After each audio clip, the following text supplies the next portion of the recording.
and we have to really escalate the noise we make so that we'll be heard.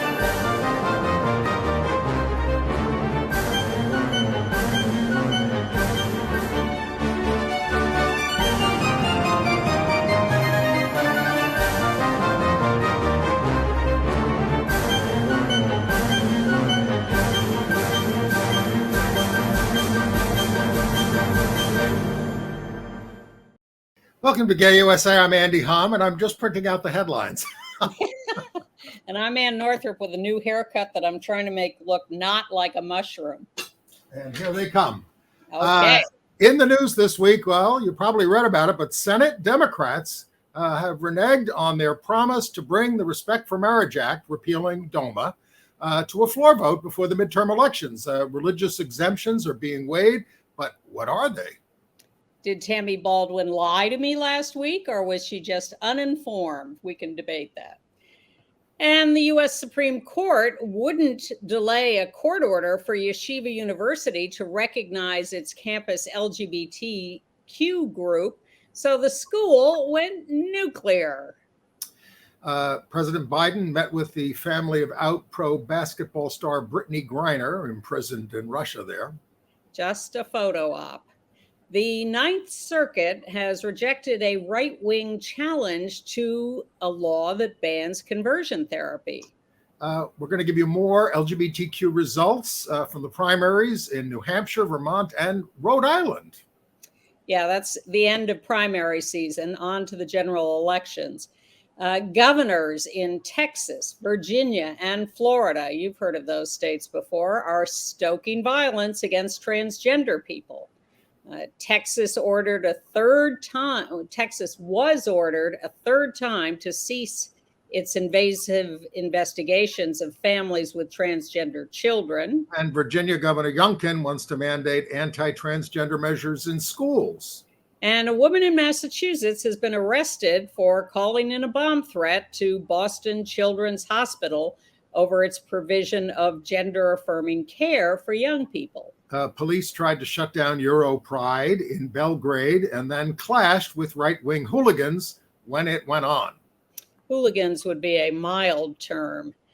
The head of the American Medical Association and representatives of a lot of states have told the FDA to end restrictions on gay blood donors. Oh, and the president of the United States announced that the COVID pandemic is over. It's not. And we urge you to get your Omicron specific booster shot. I have. This is, geared towards what's going around right now. So, get those shots. And don't listen to the president on that. It's a terrible thing to say. Oh, well, he says a lot of... The AIDS epidemic isn't over, for God's sakes. He misspeaks a lot. And this one... No, a lot of politicians, this is very important right now. A lot of politicians just want to go along, don't take heat from the right. Everybody wants to walk around like nothing is happening. It's still happening. I watched Stephen Thrasher on Democracy Now! This morning. He said, look, it's the number 2 cause of death in the United States. And it's especially affecting communities of color and, everybody. Old people like us. All right. And long COVID is a very big issue. And that's why you don't want to get COVID, even if you've had so many shots, it won't kill you. Right. All right. Well, let's End of our public service announcement. Let's start with the national news. Anne, you did speak to Tammy Baldwin last week. And of course, Chuck Schumer, the majority leader, promised to vote before the midterms on the Respect for Marriage Act, which would repeal DOMA and protect interracial marriages and gay marriages. But what happened? Susan Collins pulled the wool over everyone's eyes and pulled the rug out from under all of us. She and Tammy, as you see Susan Collins on the left and Tammy Baldwin on the right, senators from Maine and Wisconsin, Republican and Democrat, have supposedly been negotiating this new Respect for Marriage Act, which would repeal the Defense of Marriage Act, so that if the Supreme Court overrules the Obergefell decision, which legalized same-sex marriage for everybody, we would not be stuck with DOMA as the law of the land.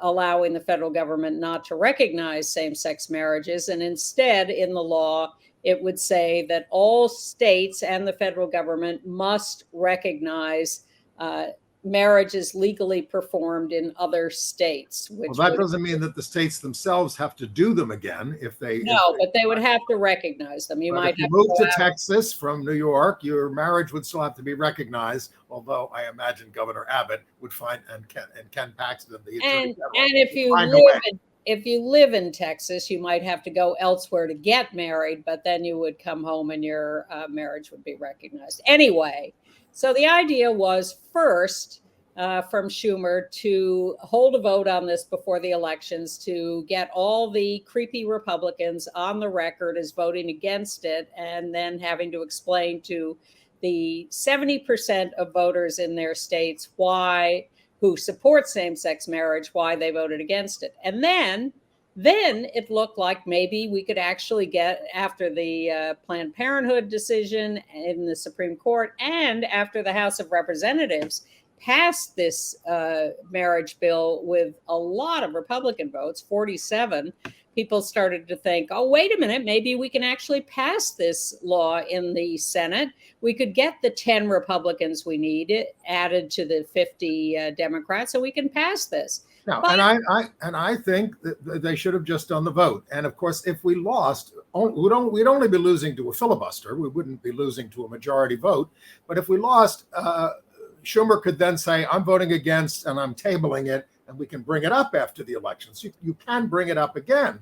But the Republicans decided to pull a dirty trick because they don't want to have to answer to their voters in the November elections. So their strategy is delay, delay, delay. They've learned this from Trump. Negotiate, negotiate, negotiate. Oh, we can't quite understand this. We need to think about it more. It's a one-page bill. We must discuss this. We must figure out what religious exemptions there are. Well, stop you right there. Stop right there on the religious exemptions, because that seems to be one of the hangups. And, look, there are certain kinds of religious exemptions. One of the excuses. It's one of the excuses. There are kind of religious exemptions we don't object to. We're saying nobody should be, no minister, no religious figure should be compelled to do a marriage they don't want to do. But I worry about the kind of religious exemption they're coming up with, and they are not responding to our calls to tell us what they're going to do. Tammy did say to me, which is what sort of made my stomach sink, that she and the negotiators were staying in close touch with all the LGBTQ organizations through this negotiation. And I said to her, they haven't always been right in the past. You might want to not depend entirely on them.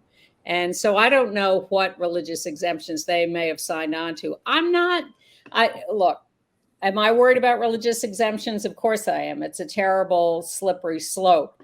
But my sense is that it's not so much that they're actually hung up on religious exemptions as that the Republicans simply don't want this vote before the November election. Then just do it now. That's our position. I mean, But they're not, because the Republicans are holding out that little carrot. If you wait, we'll get the necessary votes. You can do it after the election. And that is very likely nonsense. That is Lucy and the football. Exactly.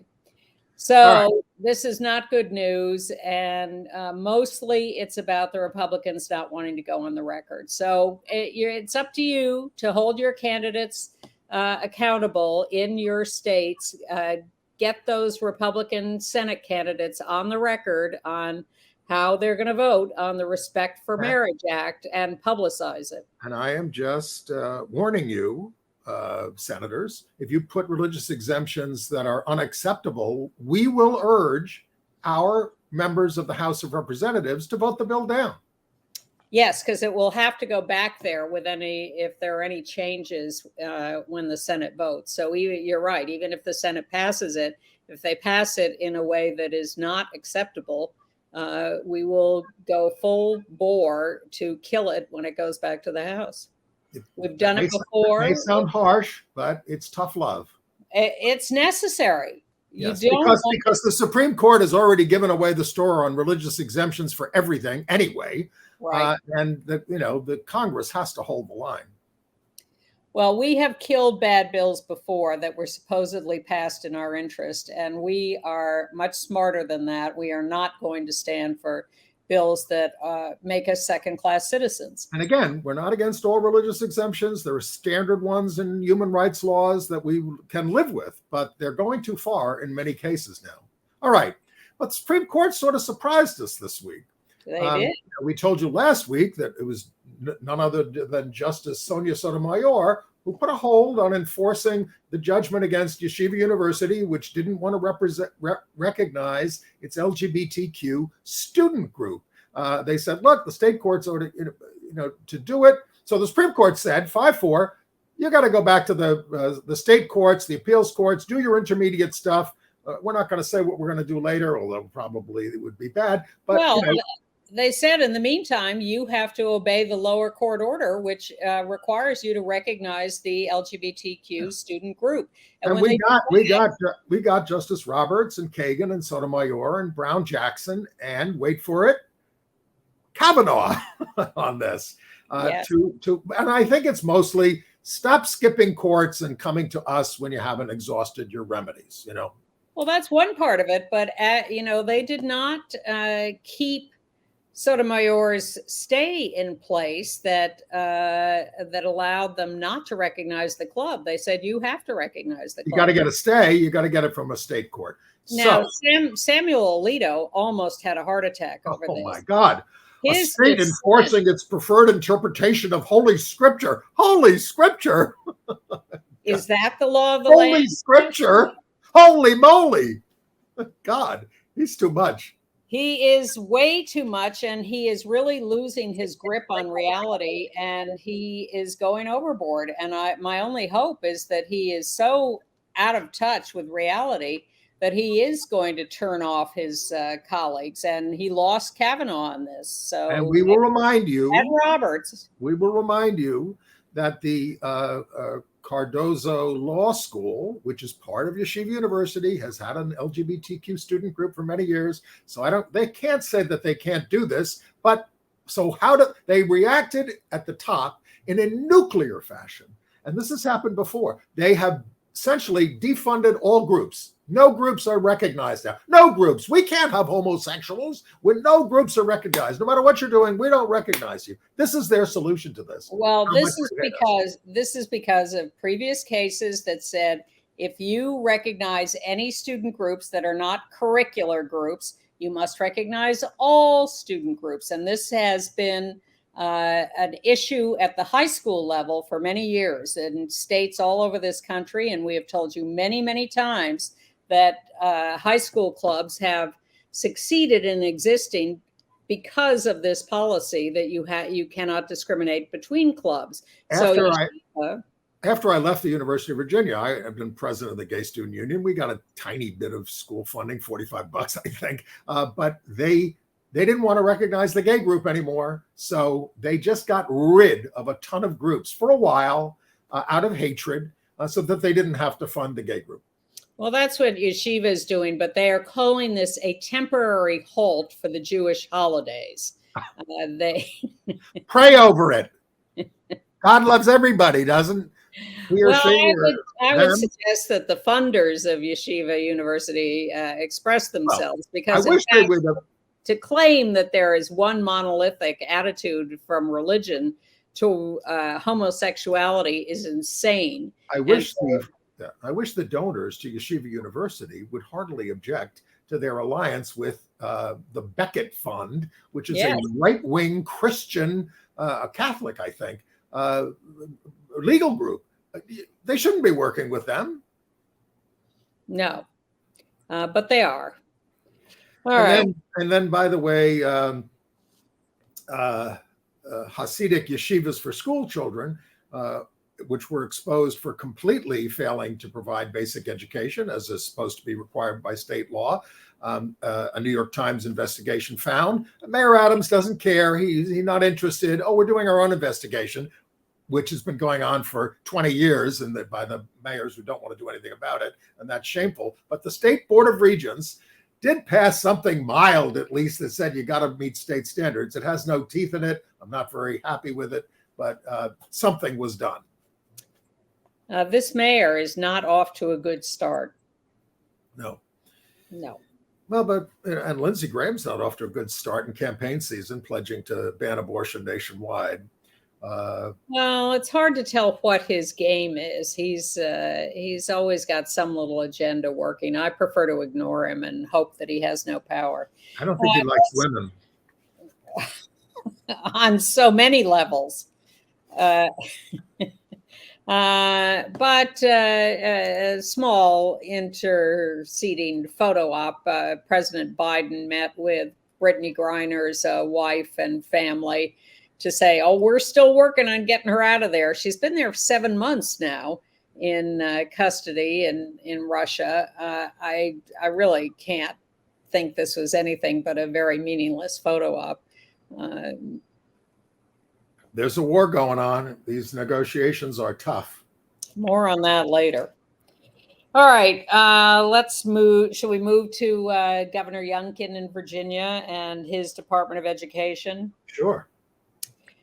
They have come up with a proposal to reverse all the previous governor's policies of support for trans students in schools in Virginia.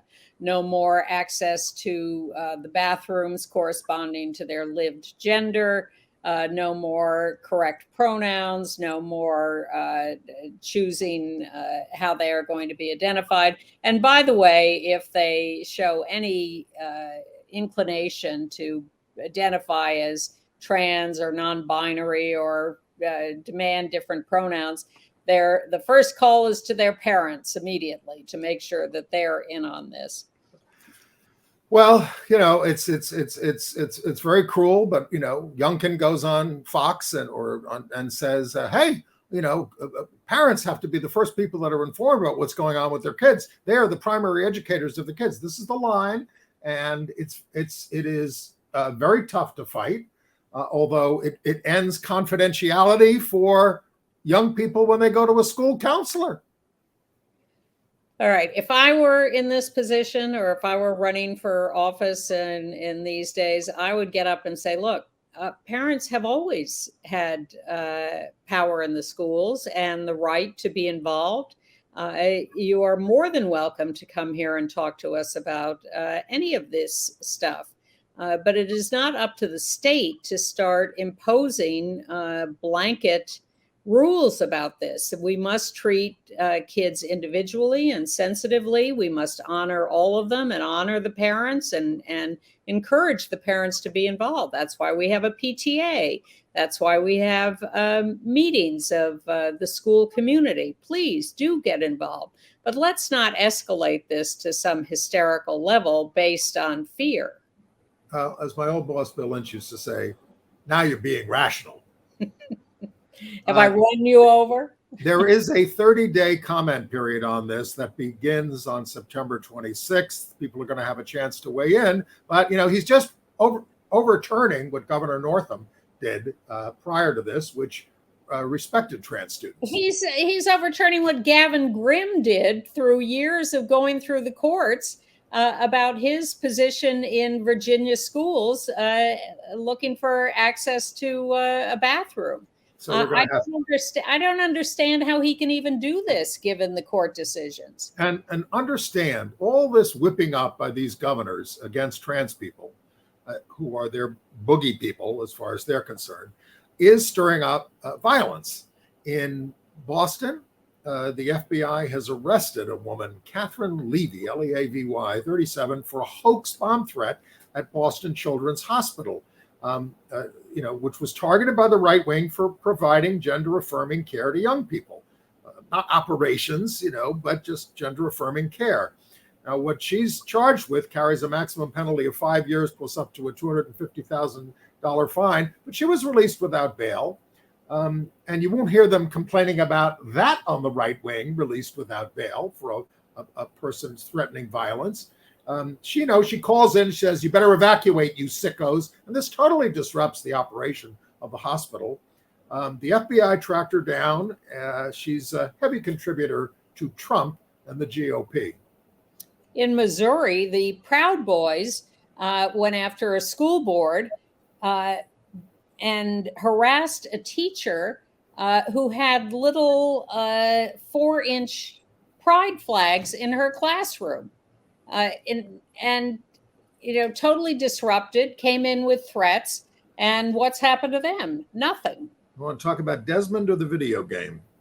Let's talk about, a couple of things. In Miami Beach, Florida, we told you last week that they had canceled recognition of LGBTQ History Month in October. Well, the Miami Beach City Commission is urging the schools to go ahead and celebrate History Month.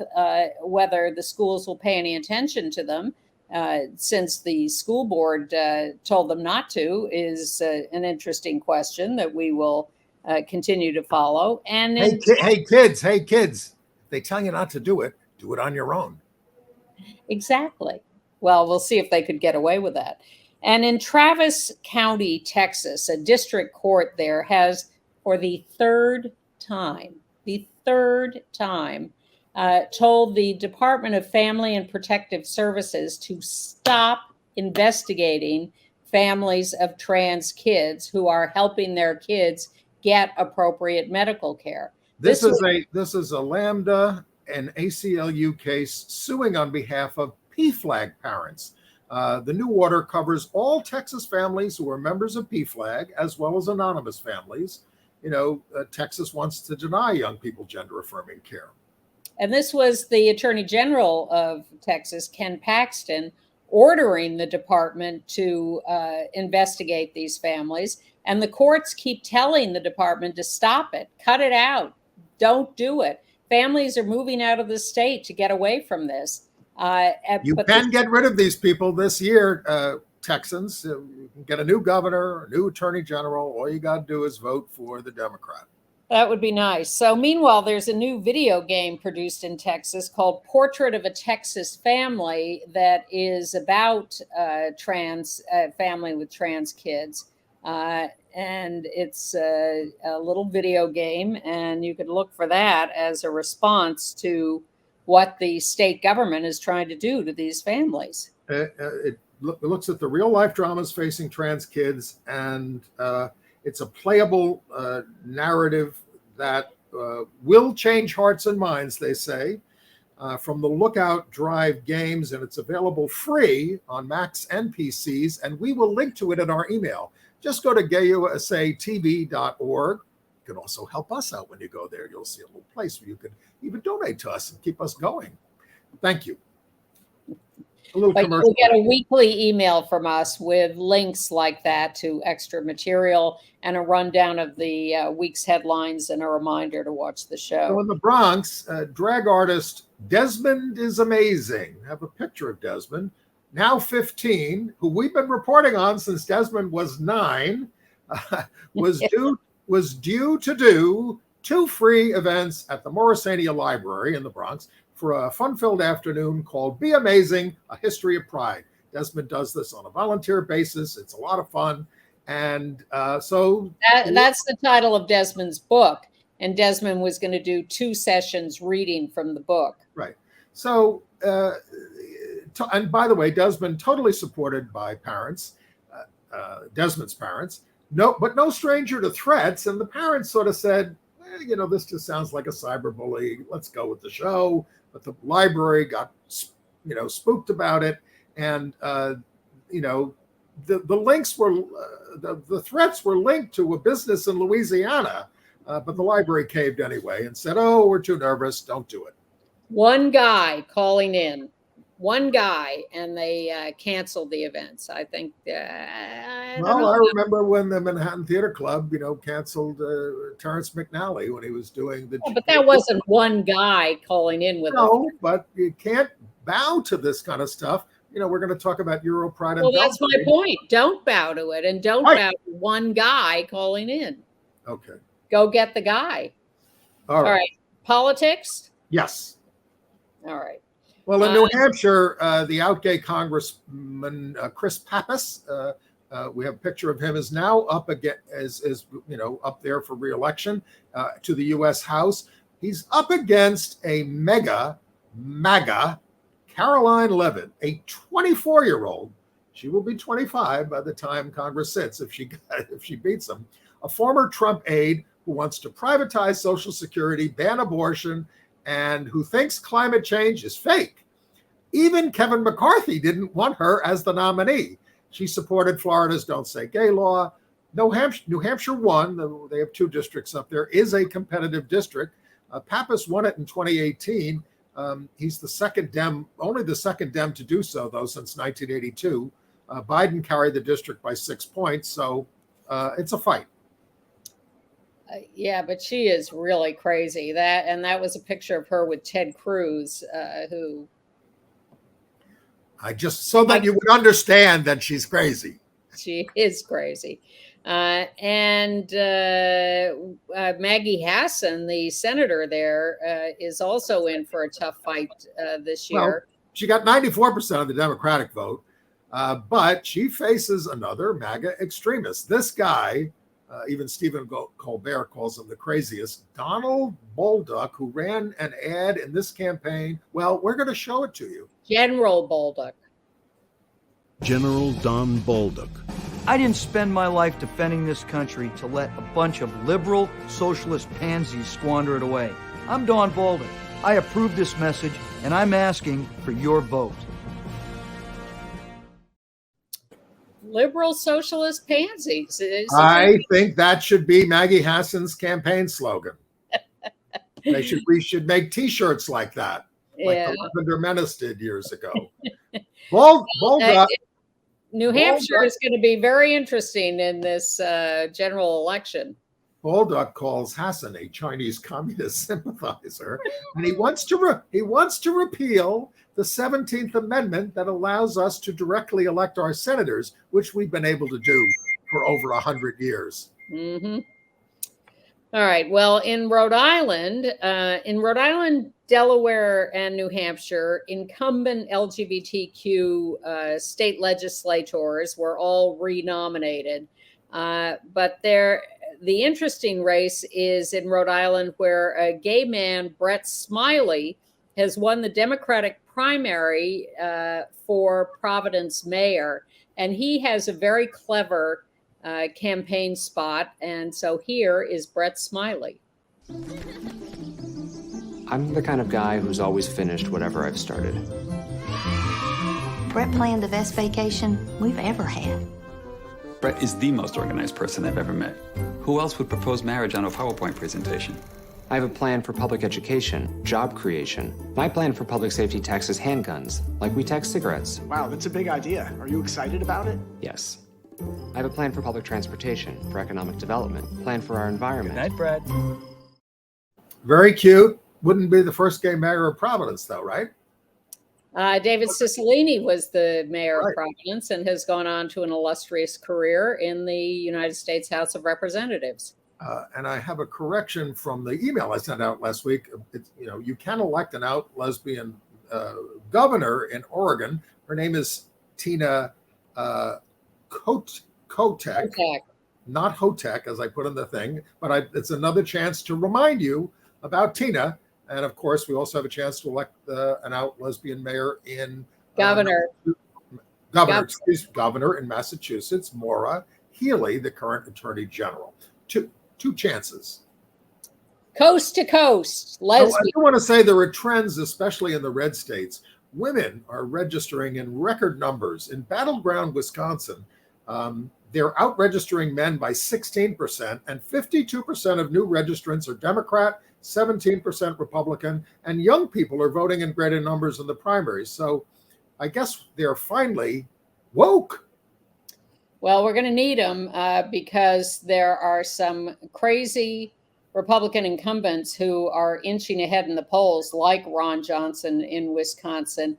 Very depressing to read that he's up a point or two. I hope that means they're not polling all those new registrants because we need to win those races. Right.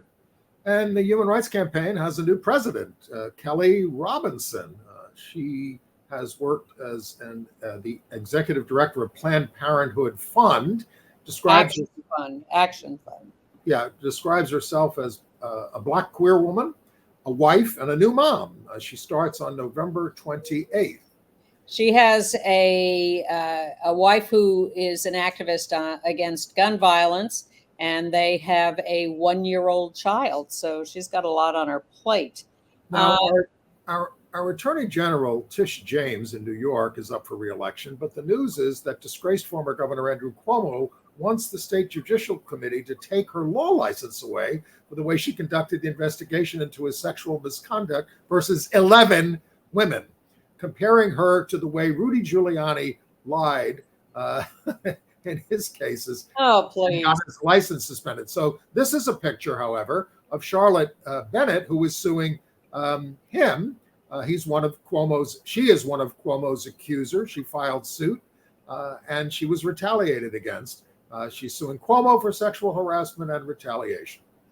By the way, the Williams Institute at UCLA Law School, the think tank, is warning that hundreds of thousands of trans voters could be disenfranchised this year because their IDs don't match their lived gender identity.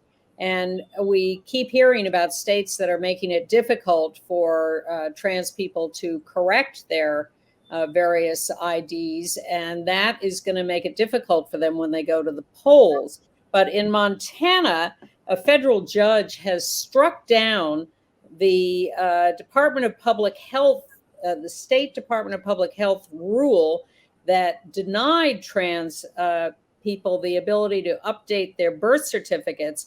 And the judge said, I am offended that the department thinks they can do anything they want.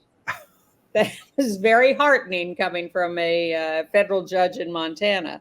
So go to it. If your ID does not match your gender identity, keep trying, because there are people out there on your side. In the Ninth Circuit out there in the West, a 3-judge panel, including one judge appointed by Trump, unanimously rejected a constitutional challenge to a ban on conversion therapy. Alliance Defending Freedom wants this to go to the Supreme Court, but they have to seek en banc review first. Okay. And Ken Starr died this week. Horrible guy. Was the guy who investigated Whitewater in the Clinton administration. Noam Chomsky reminds us that he had Linda Tripp wear a wire so that she could humiliate her erstwhile friend, Monica Lewinsky, on national TV for giving Bill Clinton oral sex, and then got fired from his own job as a university president for covering up rapes by the football team that went on for a long time. That was at Baylor. Ken Starr was just heinous in his lack of accountability at Baylor for the terrible attacks by the football players. And after all he did to go after Clinton, and yes, that awful business of wiring up Linda Tripp, it was terrible. Watch the movie. Again, it's not, well, it is gay specific, actually. Can we also note this is the week that Trump went full QAnon and threatened violence if he is indicted. So the walls are closing in on him, but the chances of violence are escalating. It's a scary time. We are sad to report on a lesbian couple from Spokane, Washington, who turned out to be on that float plane that went down in Puget Sound. There were, about half a dozen, maybe a few more on the plane. And it took a few days to figure out who was actually on the plane. And it included a lesbian couple, Sandy Williams and Pat Hicks. Sandy was a big activist. Pat was a former teacher. Big loss to the community in Washington. They were from Spokane. Absolutely. In South Dakota, A.C. Morrison, a 30-year-old Two-Spirit person, was killed in Rapid City on August 21st, shot to death. Now, it's unclear whether charges have been filed unless you have an update. But It is the 30th such killing of a gender nonconforming person this year. She was described as authentic and unapologetic, survived by her mother, 4 sisters, and 7 brothers.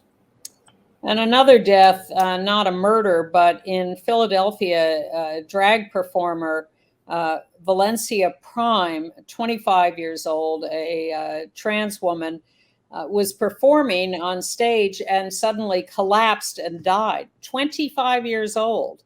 A beloved fixture of the Philly drag scene, described as a bright and beautiful star by her friend, selfless and kind. And not dead, but under attack is out Los Angeles County Supervisor Sheila Kuehl, out lesbian. She had her home and office raided by her nemesis, the sheriff, Alex Villanueva, in an alleged corruption scandal of funding of a hotline by her friend, Patty Giggins. Now there are judicial disputes about what computer can be looked into, and Kuehl denies any wrongdoing. Villanueva is up for re-election in November and apparently behind in the polls. Nobody likes him. He campaigned on a promise to be a reformer and a progressive, and he got into office and boom, all that disappeared. So he is not popular and not expected to win re-election, but we'll let you know. And a federal appeals court has revived the lawsuits versus Ohio State University over sexual abuse by the team doctor, Richard Strauss. Abuse wrestlers said they reported to assistant coach Jim Jordan, that horrible congressman, who did nothing about it. All right, international news. Well, Topeka, Kansas is going to have their first statewide Pride Festival on Saturday, September 24th. That's with the Westboro Baptist churches. The mayor's on board. And Griner, a $2.1 billion company, has an out gay CEO, George Arison. Griner, I should hope so. Well, they didn't before. Well, better late than never. Yes. Okay. All right. International.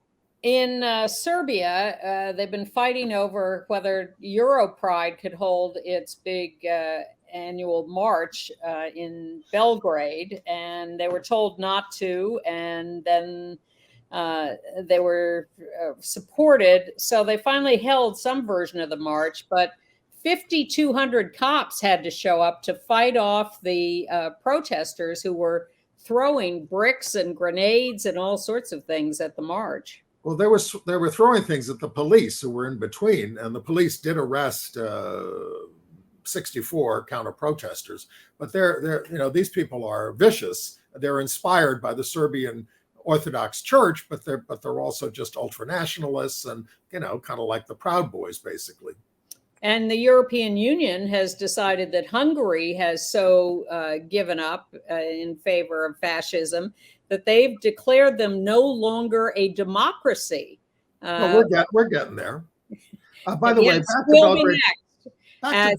So they want to withdraw all European Union funding for Hungary, which would be excellent. Back to Belgrade for a second. There were 130 events on EuroPride during the week. Okay. And, the out lesbian conservative Prime Minister Brnabić said she was proud that there were no incidents with those. In Istanbul, an anti-LGBT group marched this past weekend. They're demanding all LGBT associations be shuttered and their activities banned. It's the largest such demonstration ever held in Turkey. They got 150,000 people to sign a petition. They want a Russian-style anti-gay law, banning talking about gays. And, Erdogan has already banned pride marches since 2015. It's been a fight for years. One of the anti-LGBTQ marcher protesters, when asked why they were doing this, said, "Save the family, save the children from the filth." In case you were wondering which is kind of what those Republican governors are doing these days. They are. In the UK, as we watch the funeral of Queen Elizabeth II, controversy continues to swirl about it. And an out lesbian linguistics professor at Carnegie Mellon University, Uju Anya, who is Nigerian, originally from Nigeria, has gotten a lot of death threats and has been disavowed by the university because she posted a tweet when Elizabeth died saying, the chief monarch of a thieving, raping, genocidal empire is finally dying. May her pain be excruciating. Now, it's harsh, but when you look at what the British Empire has done as colonial rulers around the world, and particularly in Africa for centuries or decades at least, you can understand why she wrote that tweet. But yes, I mean, when Elizabeth was informed that she was queen, she was on a trip to Kenya, and you know, that was 1952, and you know, subsequent to that, the British set up concentration camps in Kenya against the Mau Maus and exterminated a bunch of people, and you know, it was awful. And of course, she's never allowed to even speak out about things like that. We don't know what she did behind the scenes. But yes, Britain has a long genocidal history. Yes, and I think one can in British speak perhaps appreciate her as a person, but the colonial actions are bad. And as you know, you like to point out that she never said anything in favor of LGBTQ rights. Half the Commonwealth countries still criminalize homosexuality, some with the death penalty. Well, she had to sign some pro-gay laws, and of course, and she did, but she never uttered the word gay, for instance, in reference to us. I mean, you know, she knighted some people who were gay and lesbian, but that's all. That stuff is all recommended by the government. Whoops, I'm losing my thing here.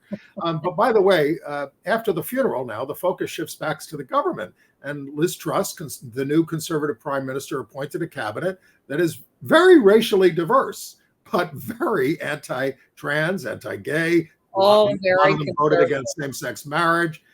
So, you know, and there were plenty of out conservative members of parliament she could have chosen, and none were picked for the cabinet.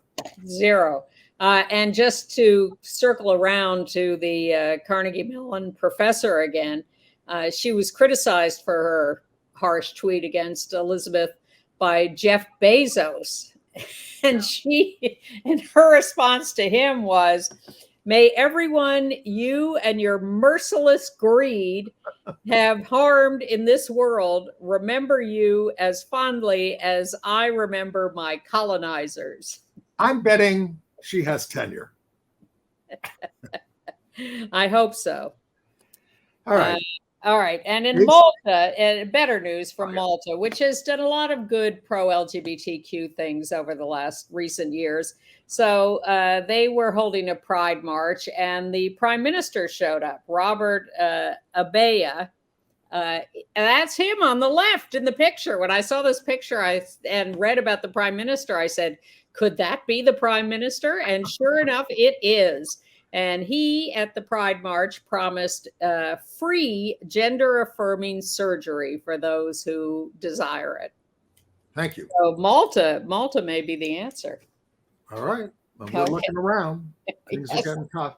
AIDS news. By the way, Broadway Cares, Equity Fights AIDS, one of the sponsors of this show, is having the Broadway Flea Market and Grand Auction Sunday in and around Schubert Alley, 45th and 44th Streets, from 10 a.m. to 7 p.m. Out actor Christopher Cyber and Nick Nicholson are hosting. So go to BroadwayCares.org for the details.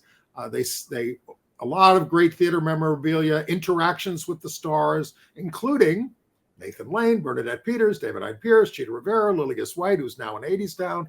They're up for auction. I mean, you get to chat with them if you buy. And Jesse Tyler Ferguson.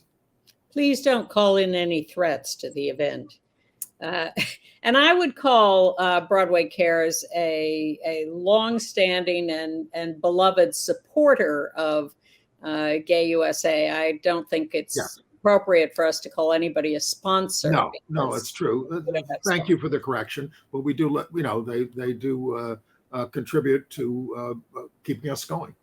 As do many of our viewers, for which we are enormously grateful. And they write us nice letters and say nice things about us, and we say, "Oh shucks," but we we appreciate the support. Okay. So, in AIDS and health news, the American Medical Association and officials from 10 states have signed on to a letter to the Food and Drug Administration asking for an end to all restrictions on blood donations by gay men. At the, it used to be really, don't come near us. It used to be forever. Yeah. Then it was shortened to a year in 2015. Then they shortened it to 90 days because they were running out of blood during the pandemic. The restrictions have to do with how recently you have had sex and with another man. And they don't look into whether it was protected sex. They don't look into your HIV status. They don't look into whether you have suppressed HIV. They just say, if you're in a seroconcordant couple or whatever. But now the AMA and these states are saying, look, all of this is ridiculous. Other countries are dropping it. We should drop it too. We do not need these restrictions. Everybody should be able to donate on the same basis. You don't want them to do it if they've done certain things, ask them about it, but no blanket bans. Monkeypox may have cut down on these statistics, but the CDC is reporting on how STIs are up sharply in the United States. 26% rise last year. Everybody got out of lockdown and started, having some fun. HIV cases not using condoms. HIV cases up 16% last year. So the pandemic's not over. The National Coalition of STD Directors says it's out of control. They want to push to step up testing, including at-home testing. And of course, as Ann said, condom use. Again, condom use. I mean, I know a lot of people wanted to give up on condoms when they got PrEP, but you need it for all these other diseases. And of course, the rates are higher among Blacks, Native Americans, and Latinos. And the rates for women, which are lower, went up 50% last year. So there's been a surge. Please be careful out there. You don't want to get things you don't have to get.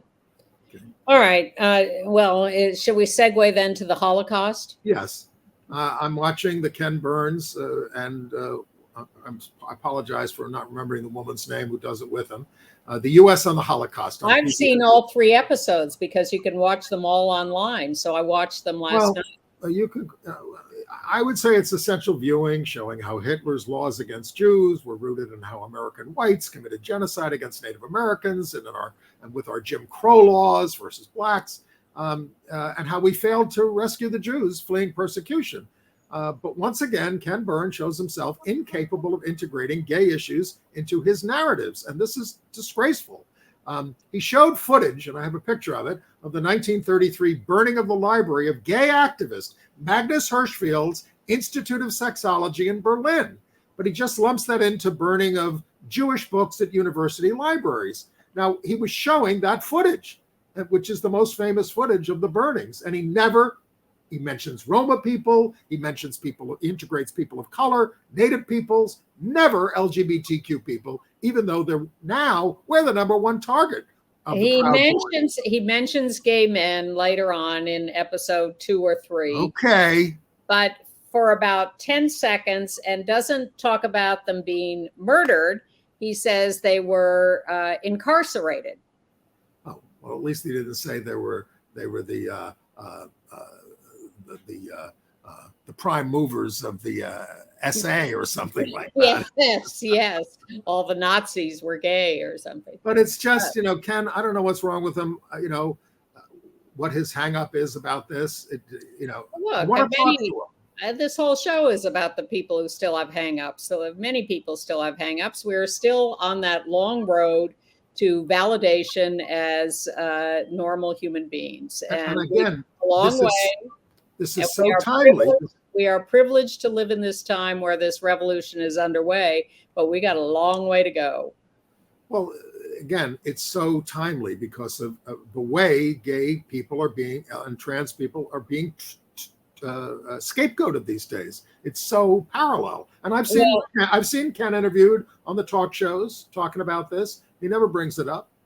Well, the other thing is, speaking of parallels, it's all about these mass killings of Jews and others in the Holocaust, and Hitler saying, well, you don't want the Jews either, because, of course, a lot of it is about how the United States rejected immigrants, and specifically Jews, but immigrants across the board, and the mass graves. And now we are this very day looking at mass graves being dug up in Ukraine, where Russians buried people after Russians were killed in mass genocide by the Nazis. It just never ends. And one has to feel despair about the human race when looking at all this stuff. Even the evil leader, anti-gay leader of Chechnya, Ramzan Kadyrov, a Putin ally, criticized him over his handling of the war this week.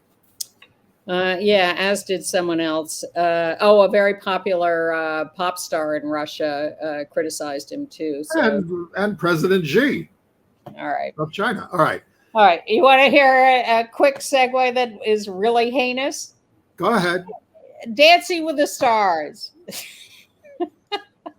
I'm sorry. We had to That's all right. That's all right. It's tough. And the only way we can endure this stuff is with talking about some bright spots. It's on Disney Plus, so I'm not watching it because I don't have Disney Plus. But Shangela did very well in the first week and is in the top 5. Sam Champion is sort of at the bottom of the middle, but still survived. And someone else got kicked off. We'll give you results as we go along. Out gay actor Sean Hayes, you know him from Will and Grace fame, is to star in a play by out gay playwright Doug Wright called Goodnight Oscar, about Oscar Levant, a pianist and curmudgeon featured in many movies in the 50s. I remember him.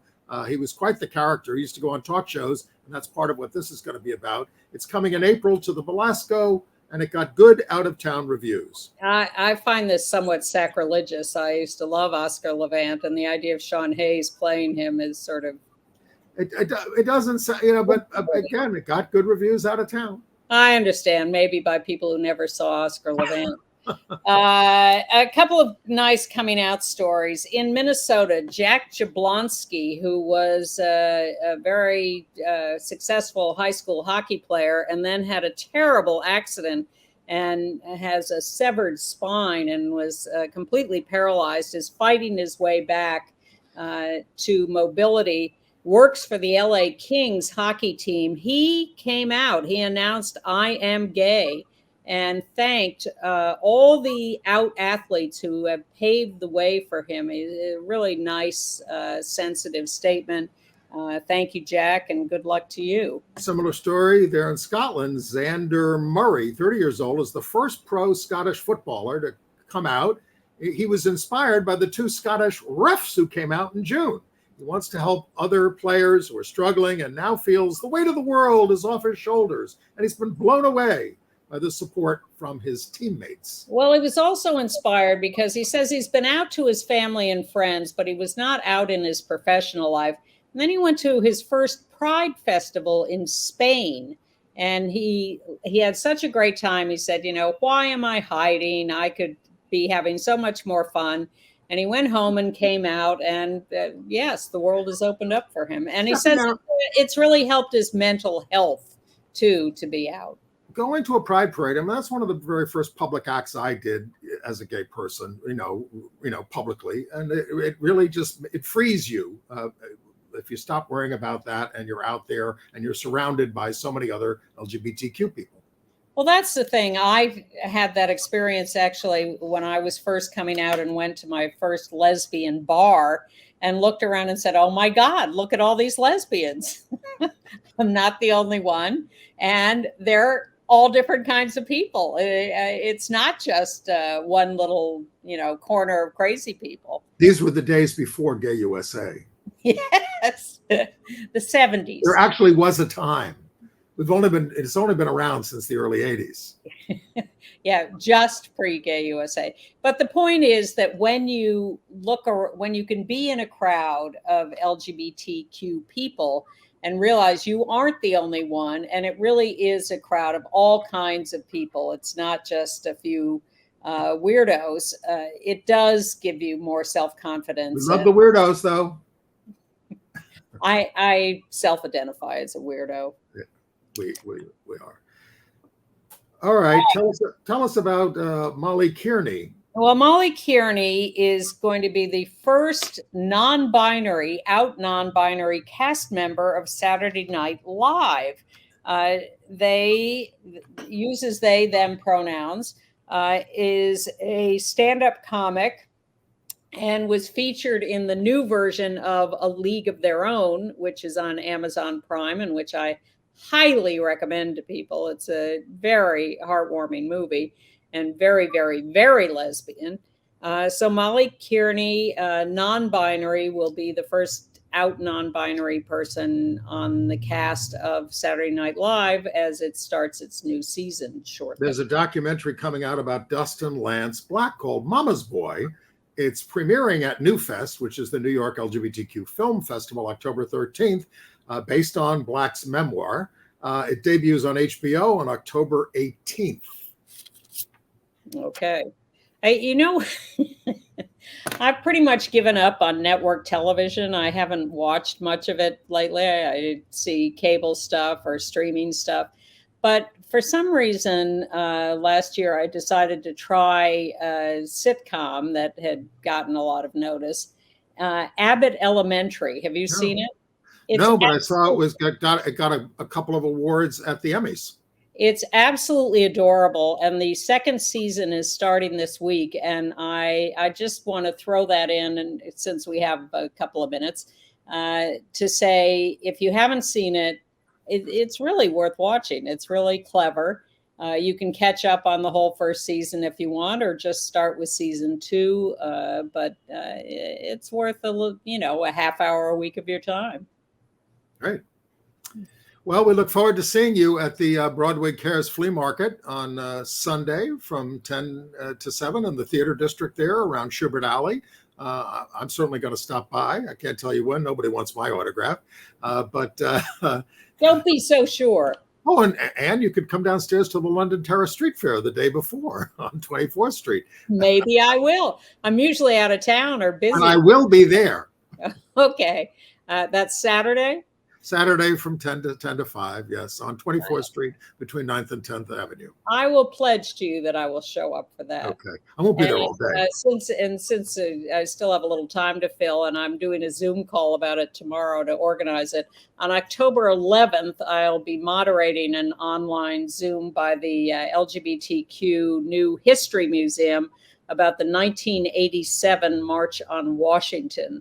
I'll give you more details about that. If you send me a link to that, I'll put it in our email. And you can get our emails by going to gayusatv.org. Well, I'm not linking you to my Zoom call tomorrow, but when I have information about the event on October 11th. The event. Okay. I thought we can all tune in. Not yet. You can tune in, but not till October 11th. Okay. Bye. See you next week.